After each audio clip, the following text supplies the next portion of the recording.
Hello, everyone, and welcome back to the Cop Council. How are we all? Hopefully, all of you are having a good Monday, wherever you are around the world. Hopefully, everyone had a good weekend, of course. Well, you should have had a good weekend. Of course, the Reds did beat Ipswich by one goal to nil, 2 goals to nil, I should say. Of course, we'll talk a little bit about that, from obviously the weekend. We'll talk briefly on it as well.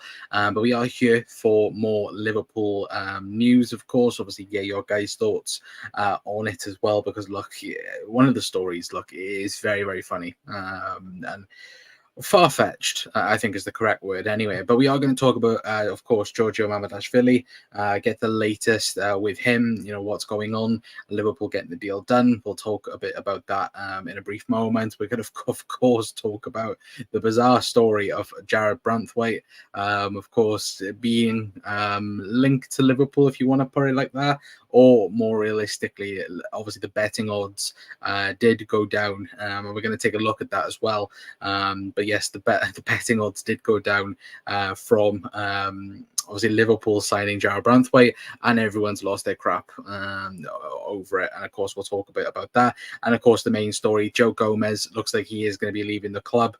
And of course, there are plenty of Premier League clubs looking at Joe Gomez, including Newcastle United, of course, which we're going to take a look at that a bit later on as well. But let me know how all of you are in the chat as well. Apologies, it is early. Again, I am on. If I could remember the channel I'm going on, that'd be absolutely brilliant, Colin. That'd be terrible, wasn't it, if I was promoting it anyway? But I am on. I will tell you in a minute. But yeah, I'm on another channel at 9 o'clock. So we've made a little bit of a little change then to the times. I will quickly tell you the channel I'm going on anyway, but of course, Football Uncensored, there we go. That, if my mind could get to it as well. So again, my head's gone after bloody time anyway, but yes, we're on that channel at 9 o'clock anyway, so we'll talk a little bit about that of course anyway. Get your guys' thoughts on, of course, the things we're going to talk about as well. If you could hit that like button, hit the share button as well, very much appreciated as always as well. I don't know if the stream's going out as well. I think there was a bit of problems with StreamYard. Don't know if it's true or not, but again, if we got nobody in yet, then look, at the end of the day, it's not great, is it anyway? But we'll talk then and start the show speaking about, of course, Giorgio Mamardashvili. Of course, you guys, and we've spoken about it, haven't we, over the last couple of days now, saying that, again, Liverpool look like they're going to try and sign him. But Valencia have told Mamardashvili's entourage to tell Liverpool they either reach the 40 million euros or he will stay. It was also reported as well, saying that a kind of a cold war has already been established between Liverpool and Valencia for Mamardashvili, where they have been blocked for days, and it can ruin the operation. Liverpool do not see those 40 million as suitable or undertake the operation as well. So again, yet another deal that Liverpool are taking way too long to sort out, and yet again, Richard Hughes is not doing his job very well, which I know everyone on social media, again, has rightfully been furious about the fact that it looks like Liverpool are basically fighting Valencia over £5 million or 5 million euros, which works out 2.4 million. So the official deal would work out, if Valencia got their way, would work out around, I think, £34 million, which for a goalkeeper who is the most valuable goalkeeper according to, again, transfer market and so on as well, and for the goalkeeper who everybody seems to think that he will be the future of the goalkeeping department. I don't get why Liverpool are taking this long. I don't get, yet again, why Liverpool are wasting so much time with this. Look, it's not even like if it's a signing to improve the current squad. Look, it's an opportunity that Liverpool have looked at. They've done the right thing in taking the opportunity, and of course it looks like the player wants to join. More than happy to be on loan for 2 years away from the football club.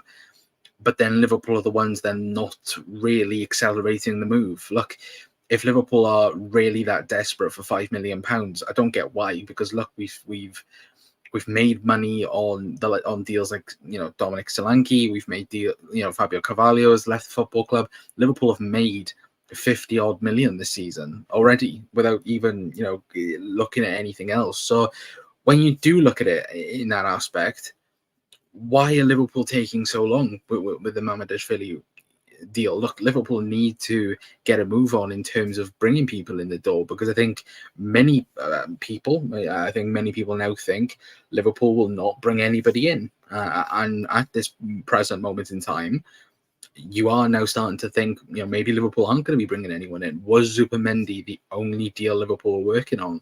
And that's all we're hearing at the minute is, Liverpool are doing things behind the scenes. Arne Slot saying that Richard Hughes is doing, hard work behind the scenes to try and improve this team. Whereby, because on the face of it, and from the outside looking in, it doesn't look like he's doing a very good job. And let's be perfectly blunt about that. And look, it's not easy to turn around and go, oh yeah, look, how can you improve this Liverpool team in the way that, again, that's been reported, that Liverpool are looking for number ones. They're not looking for squad options at the moment. They're looking for players to come in and automatically start for Liverpool, which fair enough that, look, there isn't many of them on the market, but certainly in the number 6 position, Liverpool can easily go and sign a number 6 that will be okay for now, and then maybe next year there might be that number 6 that will then progress as them forward. They thought that was Zubimendi didn't work out. Surely you have a plan B. I think that's why everyone's, main frustration has been, I don't know whether or not if that's just me or just general consensus of it, is we didn't mind missing out on Zubimendi, because look, that deal, I think even at the beginning, all of us was like, oh, he's rejected everyone. Would be amazed if Liverpool got him. Liverpool with 99% in terms of getting him. But now, like, to say there was no plan B and to say like, oh, it's all in, similar with Mamadashvili, like, look, it's not a complex deal. It's not like a Zubimendi. It's not like if you're waiting for something to happen, in that aspect of things. Again, he's already agreed to join Liverpool. He's already agreed to spend 2 years out on loan at a Bournemouth or maybe somewhere else. But Liverpool are taking so long to get this over the line that people now are becoming frustrated because, look, we're not getting anything done. And again, that's right. If Liverpool don't do any business, again, a lot of people will think, look, what are we playing at? You cannot just sit there and go, oh yeah, this team doesn't need improving. It does need improving. Liverpool need a world-class number 6, and they need a world-class, backup in terms of defenders. Of course, we'll speak about Branthwaite and so on in a minute, but Liverpool needs quality, and there's quality out there. Like, again, I wouldn't have anyone saying, oh, look, Liverpool are not going to sign this player because, again, they're not good enough. There is quality, and people then go, oh, well, it's the money. No, Liverpool have money. It's not that. It's not the fact that Liverpool are, again, oh, we need to sell someone to replace this guy. No, Liverpool have money. They've clearly shown they have money. Again, they were willing to spend it on Zubimendi. They were willing to turn around and go, oh yeah, we'll pay the full release clause, no problem. Look, if he gives us the yes, we're going to go all in. They clearly said this. Same with Anthony Gordon. Look, they agreed a deal with Newcastle back in June of £75 million. Yes, Joe Gomez is going the other way, but they did agree. They agreed a deal with Newcastle to spend £75 million on Anthony Gordon. Where's this money? Like, and again, people go, where's the money, John? Evening, Luke, as well. As you can see, but where's my invite, lads? As well. I'll get you on tomorrow, or another video. Like, again, it's not going to be a long show chat neither. It's only going to be a quick update video for you guys. But I just think it again, I've been very, not reluctant, but I've been very calm in terms of the window because I thought Liverpool would do stuff. But speaking to certain people today and throughout the last couple of weeks, certainly today as well, it feels like we're not going to go and sign anyone. Which, look, the squad is good, but it's not great. And it might improve over training, similar to how Slaughter said, but it's the sense of, again, why are we taking so long with transfers? The Mamadashvili stuff, that should already be done and dusted by now. Again, it should already be confirmed. He should already be a Bournemouth player, because again, that whole side's been agreed as well. And that's the frustrating part, I think, by a lot of people, is the fact it's taking way too long to sort these things out, as well. But big Chris as well saying, I will admit, Branthwaite used to play for my local team, Carlisle. I may or may not have been messaging Branthwaite as well, but I don't think Mamadashvili is needed now. I'd rather focus on positions we need for now, not in the future. That I would agree with that, but when it's such a simple deal that Mamadashvili's deal is, and it's taking this long, like again, I think the first report of Mamadashvili to Liverpool was 12 days ago, like from today, like as we're recording or wherever, like from today, it's been 12 days since the Mamadashvili stuff's been done. So Richard Hughes has had 2 weeks to sort all this out. Terms were agreed like last week. So what's the hold up? What, are you waiting over £5 million?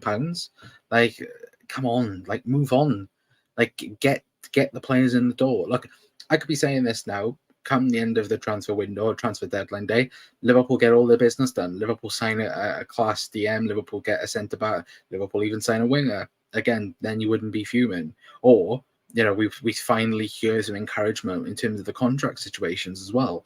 Like that would be something that's really, really good. But we've heard nothing, and that's something again to be worried about. It truly is. But big up Gary as well, saying Talio Bean Hughes must do his blood.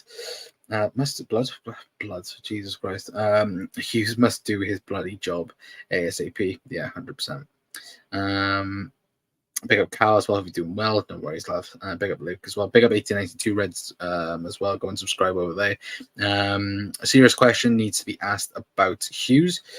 Yeah, again, I've always said wait until the end of the transfer window, but after speaking to people today, it doesn't look good. I'll just say it like that. And as well, especially the story we're going to mention in a minute as well.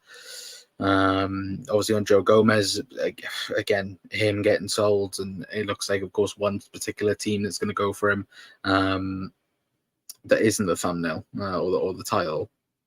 Again, it's shocking. It is shocking, to be fair. But big up Ozan as well. Hope he's doing well. As well, big up everyone in the chat as well. But yeah, let me know your guys' thoughts on the Mamadashvili stuff. For me, it's taking way too long, and they also need to get a move on. I'm not going to lie on that either. But let's talk then about the Jarrad Branthwaite stuff, because again, we've seen it all over social media. As well, that Liverpool, again, are the favourites now to sign Jarrad Branthwaite. Of course, if we can quickly take a look at this, of course, he was, I don't exactly know what the betting odds was, but of course, this is the current betting odds. Of course, this is what all of the Jarrad Branthwaite story has come from. Of course, obviously, a lot of betting sites, including Sky Bet, of course, Bet365, had Liverpool as favourite to sign Jarrad Branthwaite, which of course you can see now. Everton at 2-5, Liverpool at 2-1, United 7-1, obviously City 33-1 as well, if anyone cares about these odds. Anyway, but of course all of the Jarrad Branthwaite stuff come originally from this, which again, it's probably a pile of people who I've maybe heard something and I've put money on it, and of course the odds have just been slashed on it. Does it mean anything? No. Like, look, Liverpool were favourites for quite a while. They were going to sign Jude Bellingham. Jude Bellingham become a Real Madrid player. It means nothing. The one thing I would say, though, in connection with that, though, is, of course, look at Arne Slot. Arne Slot was, I think, 60-1 at one point to be the next Liverpool manager. On a random, I think, Tuesday, got slashed down to 3-1. And then, yeah, obviously the rest is history in that sense as well. So, look, it is possible the betting odds can be an inkling of the future, But, you know, again, as reported by the Echo as well, as you can see, but they saying that Everton have been left in the dark, suggesting that Liverpool are plotting a controversial transfer move for their star man, Jarrad Branthwaite. The Echo understands that there has been zero contact from Liverpool with Everton on the matter at this point as well.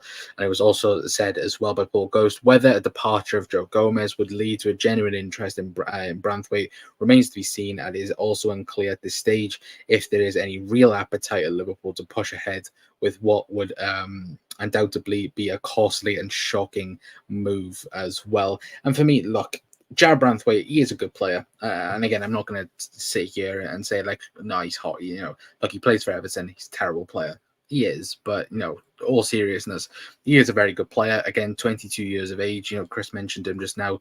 Of course, I think he's been at Carlisle. I think he was at PSV as well at one point as well.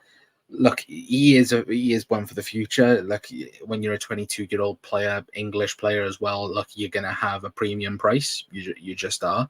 But for me, it doesn't make sense. Like, look, Liverpool, of course, signing the best in quality does make sense. Of course, that's the one thing that only just about makes sense. But again, I can't even remember the last time Liverpool and Everton spoke about a player. Again, struggling to even think the last player. Again, if anyone's in the chat knows the last player that left Liverpool to Everton or Everton to Liverpool, then let me know, because in the top of my head I can't really think it. But again, Liverpool are not going to spend 65, 70 million on trying to get Branthwaite out, because look, to Everton, he is priceless to Liverpool. Like, simple as. Like, even 100 million would be, Everton would they would give it, but of course they would want 100 million, especially Liverpool are coming in for him. Now, look, to say he's a crap player, you know, again, you'd be talking absolutely crap, but again, Liverpool don't need that type of player. Liverpool at the moment need a fourth choice centre half. Again, you've got Virgil van Dijk, you've got Jarell Konsa, you've got Ibu Konate. You need that left-sided centre half. Of course, Branthwaite would be that, but is he going to get ahead of Virgil van Dijk? No. Is Virgil van Dijk going to get moved to the right-hand side if a Branthwaite was to come in? No. Like, I don't think he would be. But you need that someone who, again, Liverpool need a succession plan for Virgil van Dijk, because look, Virgil van Dijk, what is he, 33? He's going to be 34, I think, next season, or maybe even this season he might be. But they eventually need a plan to replace Virgil van Dijk, and again, that's not in the next year or two. Pretty simple. Liverpool don't need that. Liverpool need someone who will slowly become the replacement for Virgil van Dijk. Like, again, for me, I think Virgil can go for another 3-4 years before, again, we start to think about him maybe even retiring, or even, slowing down in that sense, as well at the top level. But to have a contingency plan already set in place would be perfect. But when you look at it, you're also trying to convince someone and go, look, you're not the guy right now for us, but you're not going to be the guy that's going to straight away walk into the team, because you're not. Liverpool are not going to turn around and go, oh yeah, you're the guy to walk in and replace Virgil van Dijk. No, and again, that's not going to happen.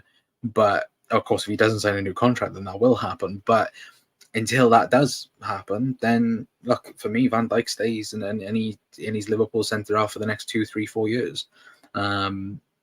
Again, that might change in a year's time, because again, football, it's such a weird place where things can happen in a year's time, in that sense as well. So look, I want to know your guys' thoughts on it with the Branthwaite stuff. Again, good defender. I'm not going to say he's not, but I just don't think in a million years Liverpool are going to go anywhere near an Everton player. Of course, there is interest, long-term interest there. Of course, I think there was an article piece from, I think, Dave Powell, I think it was. No, it wasn't. It was from Simon Jones, sorry, who Liverpool were linked to Branthwaite back in 2019. I was going to say 2015 then. 2019 as well. Apparently, Liverpool and Chelsea were both looking at him at the same time. So, again, the interest, of course, has been there for a while. But, again, I don't know whether or not Liverpool would go and do that anyway. But Con, if you watched a bit of, again, I'm not going to pronounce that name, from Leon, deep line playing midfielder, I've seen him now and again. I think when Kefran Turan was getting linked, a lot of people were saying that we should go for him. But yeah, no, I've seen bits and pieces, but I've not watched him in depth. Anyway, Ozan, you'll know a lot more better than me anyway. But Gary Albert as well, Nick Barmby, yeah, might be him as well, deep blue as well. But Jesus Christ, like again, it's not a usual thing, is it, for a Liverpool player or an Everton player to get transferred? Is it really? Of course, we've both had players that have played, for Liverpool and Everton. Again, more recently, Connor Cody screams to my mind straight away for that. But again, we haven't had that in a while. But disagree. No squad signings. Only if you're going to fight for the first team. Plenty of games with rotation. True, but Liverpool should be looking for the best in quality. And at the minute,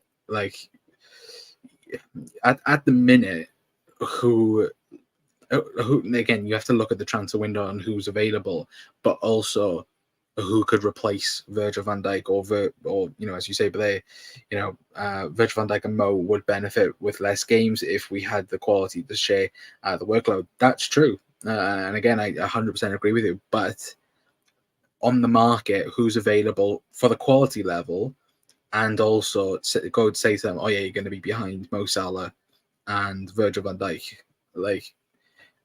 There's nothing to there's nobody out there to suggest that they would do that, unless you are signing someone who is maybe young, in terms of, again, you're talking maybe 19, 20, 21, somewhere around there, where you go, okay, you're going to be potentially behind, you're going to be behind Virgil van Dijk now, but then in the next 2-3 years, you're going to be the number one centre half of Liverpool. Again, somebody might buy into that, and sure, they might do, but again, how many players that Liverpool have been interested in or been linked with over the last even couple of years who have turned Liverpool down because you look at it and go, well, where can I get into that team?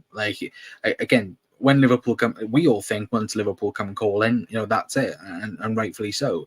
Again, for us, there's no bigger club than Liverpool in that sense. But when you look at it, when you take yourself out of that perspective, you always think look, Liverpool are the biggest club to us, but to the players, they go, oh, well, I can easily go to for example, I could go to a Palace, for example, and go and be their number one guy. Again, you look at Mark Gay, for example. I'd love Mark Gay at Liverpool, but when you're talking about a player that's getting suggested around 65, 70 million pounds, you're not going to sit him on the bench here. And Liverpool don't do that. It's very rare Liverpool will spend what, 30, 40 million, and they'd be sat on the bench. Look at Shaqiri. Shaqiri, we got Stoke down to 12 million pounds for, and again, that's only a sample size, but Liverpool are not going to go and spend 30, 40, 50 million for them to be on the bench. And we'd never do that. Again, City will do that. Chelsea will obviously do that, but Liverpool won't do that. If we're signing players for 30, 40, 50, 60, 70 million, they will start for Liverpool. But if the position's already taken up in terms of, again, Mo Salah, Virgil van Dijk, you're not going to do that either. Look, Liverpool should do that. Again, look how well Liverpool have done in the forward line recently in terms of, again, when we had Bobby, Sadio Mane, Mo Salah, again, Liverpool had the players behind that, the quality level for the beginning of that front three dropped down significantly. But then once you bring in a Diogo Jota, when you bring in Luis Diaz, when you bring in, obviously I know Darwin left, was brought in, and obviously Sadio Mane left, but for that 6 to 12 months where we had, we had the front three, we had Jota, we had Luis Diaz, the quality level in that front line for Liverpool was amazing. Even the quality now in Liverpool's front line is amazing. But would we all say that Liverpool needs, maybe in a year's time, we need players adding not only to that, but to the midfield as well, to the defense. That's what I think we're on about. Like, again, when you go through our spine at the minute in terms of Alisson, Virgil, again, that we need a clear number 6. That's obvious. And then you've got, a Jota, a Darwin Núñez. Like, again, Liverpool could improve on that, but we tend either not to, or because of the price tag as well on certain things. But again, to go back anyway on Branthwaite, I don't think it's going to happen quite clearly. And look, if Liverpool did somehow manage to do it, then Jesus Christ, like, that would be unbelievable. But just to wind up a few of our Everton friends, look, it's never going to happen anyway. But Liverpool, yeah, whatever you want to put Gary. Anyway, but look, at the end of the day, he's not gonna leave Everton now. I'd be really surprised if he did do that. Anyway, but let's move on. Let's speak then on Joe Gomez before we do shoot off. Anyway, now a report did come out from Ian Doyle saying that Villa, Bayern, Fulham, Palace, and inevitably Chelsea are among those keeping a watching a brief on Joe Gomez, and Newcastle could rekindle their interest. Whether the Reds can still command a £45 million fee, though, it's open to questions. So what we also know from this, I think Florian Plintenberg did say that the rumours to Bayern Munich are massively wide of the mark. Bayern still want Jonathan Tah. Supposedly they're willing to wait for Jonathan Tah, similar to how they waited a year for João Palhinha. Again, is that wise? Probably not. But again, we know there's multiple Premier League clubs interested in Joe Gomez, as this pointed out in terms of, again, Villa, Palace, Fulham. Again, it could be that Liverpool might wait, until, for example, like a Mark Gay does finally move or doesn't finally move, because again, I think Liverpool can balance their estimation of where Mark Gay goes. If he goes to a Newcastle for, let's say 65, 70 million, Liverpool then can probably base it off of that and go, well, if he's going for 70 million, we can get then our asking price for Joe Gomez 100% in that aspect of things. But it's then, would Mark A then be providing a domino effect? Probably at this point. But also, is it something as well where we also look at it, for example, and go, Liverpool will demand 50 million and we'll get 50 million for him. Like, look, supposedly the rumor is that 45 to 50 million pounds is the price tag that Liverpool wants. At the moment, when speaking to somebody at Chelsea, that looks like they are the club looking most at him as well. Don't know how true that is, but again, is Chelsea the type of club to go after somebody after they've just signed, this player and this player? Yes, 100% they are. Look, they've just signed João Felix, for example, from Atletico. Did they need João Felix? No, of course they didn't. But supposedly they've already told Ben Chilwell he can go, he can leave the football club. So if they're looking at someone like that, again, or if they're also looking at someone who can play as a left-sided centre-half / left back, again, that might be the case in terms of Joe Gomez with Chelsea. So I wouldn't be surprised if Chelsea come into this situation, if I'm being perfectly honest. But also, I do think Newcastle as well, and it does depend on Mark A. If they can't get a deal for him sorted, I think Newcastle will go for Joe Gomez, because they can get him for just less than that. They can probably get him for £50 million, or even the 45 million that they agreed with Liverpool back in June. And then, again, they could then go and spend the rest of the money on somebody else if they wanted to, in that sense as well. So, look, I think Joe Gomez will leave the football club now. I think, as I pick up Hannah as well, saying, if you say, if Gomez leaves, then we need a replacement. Yeah, 100%. And who that is, I have not got a clue, or there's been no reports on it as of yet anyway. But at the present moment in time, I would say it's looking most likely Joe Gomez will leave the football club, because I think even Brentford now on Sunday, I do think he won't be in the squad again, similar to the Ipswich game. Which, look, if he's going to leave, then look, I do think Liverpool are going to ask for 50 million, 100%. But it's that thing again of, I think they will wait and see what happens, because again, if Newcastle cannot get a deal sorted, then of course they're going to automatically go back in for Joe Gomez, I think, anyway. But we will just have to wait and see with that anyway. But again, let me know your guys' thoughts on the whole Joe Gomez situation. Again, remember as well, Chelsea look like they are in for him big time as well. But Con, would you have used Sandra Burge? He's just agreed to Fulham. No, no, Ozan, I would never have had. To be fair, Sandra Burge has been linked to Liverpool since 2018. Like, no. Like it's a definite no. Liverpool win the Prem. I hope so, Gary. I do bloody hope so that on a slots Army can go and win the league anyway. But if Gomez leaves, then we definitely need a centre back. If we need one anyway, yeah, true, 100%. 1-0 Spurs. Who scored? Chat, if anyone knows. I'm saying that Carl's already put in there. Pedro Porro. Oh, so you've got him for FPL then great. Well done to everyone that got him in. But hi everyone as well. Big up Carl as well. Hope you're doing well.